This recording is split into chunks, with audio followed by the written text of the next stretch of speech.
Assalamualaikum warahmatullahi wabarakatuh. Jumpa lagi dengan pelajaran sejarah Indonesia, masih di bab 11. Kalau minggu lalu kita membahas tentang masa Orde Baru, sekarang kita akan membahas tentang masa reformasi.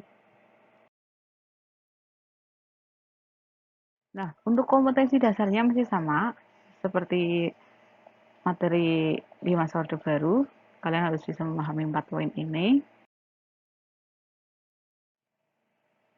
Oke, kita lanjut ke masa reformasi.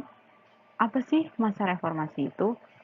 Reformasi di sini merupakan suatu susunan tatanan perkehidupan lama diganti dengan tatanan perkehidupan baru secara hukum menuju perbaikan. Jadi, gerakan reformasi di Indonesia tahun 1998 merupakan suatu gerakan untuk mengadakan pembaharuan dan perubahan terutama dalam bidang politik, sosial, ekonomi, dan hukum menuju perbaikan secara hukum. Tujuan reformasi itu apa sih? Untuk mempengaruhi tatanan kehidupan dan bermasyarakat, berbangsa, dan bernegara agar sesuai dengan nilai-nilai Pancasila dan Undang-Undang Dasar 1945, baik dalam bidang ekonomi, politik, maupun hukum. Lalu dasarnya apa sih melaksanakan reformasi? Dasarnya yaitu Pancasila, karena adanya anggapan bahwa masa sebelum reformasi atau masa Orde Baru kemarin itu sudah tidak sesuai dengan Pancasila.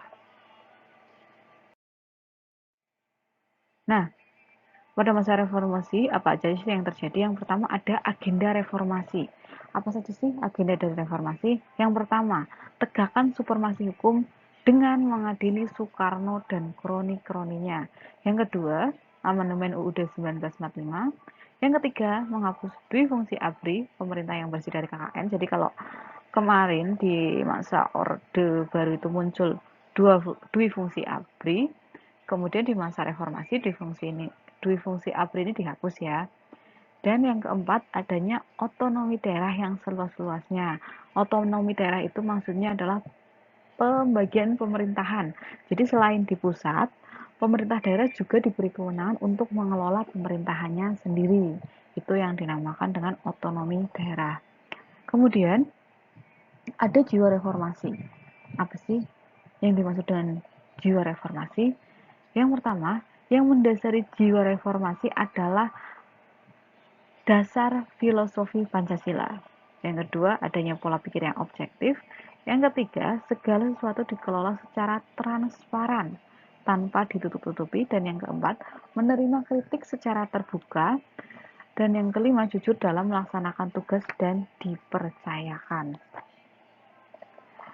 Sebab-sebab timbulan reformasi, yang pertama adanya ketidakadilan di bidang politik, yang kedua tidak konsisten dalam konsekuen terhadap tekad awal Orde Baru, dan yang ketiga adanya KKN atau korupsi, kolisi, dan nepotisme.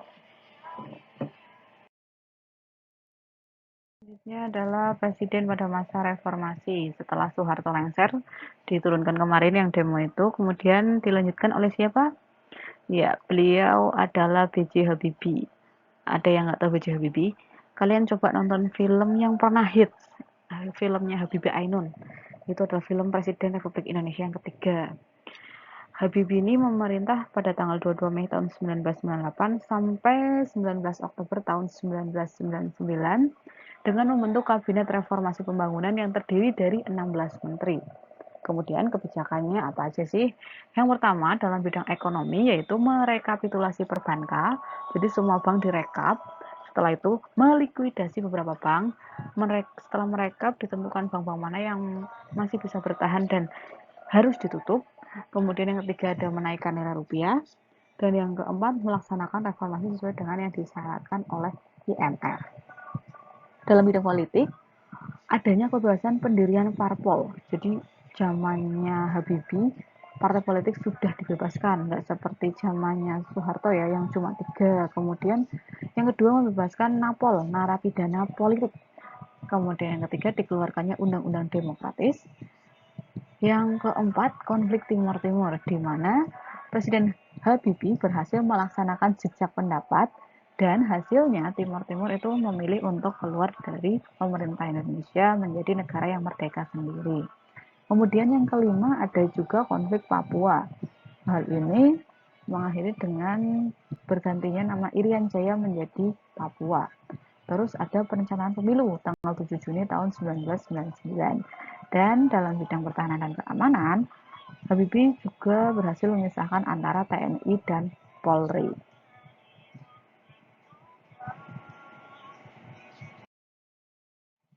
Kemudian presiden selanjutnya setelah Habibie yaitu siapa?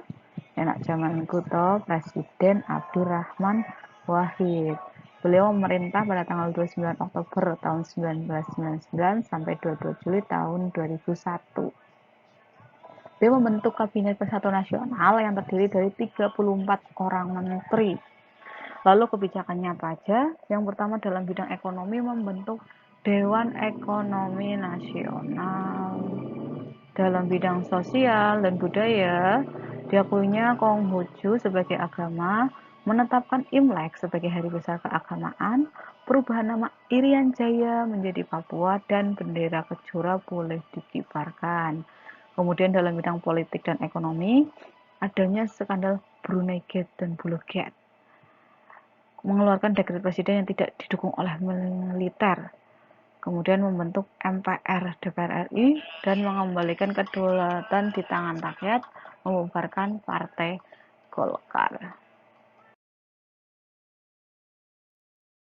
Selanjutnya ada sosok ibu atau sosok perempuan ini merupakan presiden yang keempat dan sekaligus sebagai presiden pertama dari merupakan presiden perempuan pertama dari presiden pertama, yaitu Megawati Soekarno Putri.